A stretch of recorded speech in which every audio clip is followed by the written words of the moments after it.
ধনী হতে চাইলে ফজরের সুন্নতের পরে একটি দোয়া 100 বার পড়ুন, আল্লাহ পাক রব্বুল আলামিন আপনাকে হালাল ভাবে ধনী বানিয়ে দিবেন। এটা নবীজি সাল্লাল্লাহু আলাইহি ওয়াসাল্লাম নিজে জানিয়ে দিয়েছেন।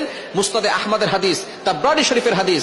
নবীজি সাল্লাল্লাহু আলাইহি ওয়াসাল্লাম জানিয়ে দিয়েছেন চমৎকার একটি ছোট্ট দোয়া, ছোট্ট একটি বাক্য। নবীজি সাল্লাল্লাহু আলাইহি ওয়াসাল্লাম বলেছেন এই সময় যদি এই বাক্যটা 100 বার পড়া হয়, আল্লাহ পাক রব্বুল আলামিন তাকে হালাল ভাবে ধনী বানিয়ে দিবেন। দোয়াটি করবেন কখন? ফজরের নামাজের সময়, 2 রাকাত সুন্নতের পরে, ফরজের আগে। মনে রাখবেন, আজানের পরে, একামতের আগে এই সময়টা আমরা অনেকেই মসজিদে গিয়ে চুপচাপ করে বসে থাকি। আপনি এই সময় আল্লাহর কাছে দোয়া করবেন। এই সময় দোয়া করলে আল্লাহ তাআলা সেই দোয়াটা কবুল করে নেন। আর দোয়া লা ইউরাদ্দু বাইনাল আযানি ওয়াল ইকামা, তিরমিজি শরীফের হাদিস, আবু দাউদ শরীফের হাদিস। আজান ও ইকামতের মাঝখানে দোয়া করলে সেই দোয়াটা কবুল ফিরিয়ে দেওয়া হয় না, সেই দোয়া কবুল করা হয়। আপনি যখনই যেই নামাজে মসজিদে যাবেন, আজান দিয়েছে, একামত হতে একটু দেরি হয়, আপনি সুন্নত পড়ে চুপচাপ বসে থাকবেন না, গল্প করবেন না, আপনি আল্লাহর কাছে দোয়া করবেন। আল্লাহ তাআলা আপনার সকল দোয়াগুলো কবুল করবেন। ফজরের সুন্নতের পরে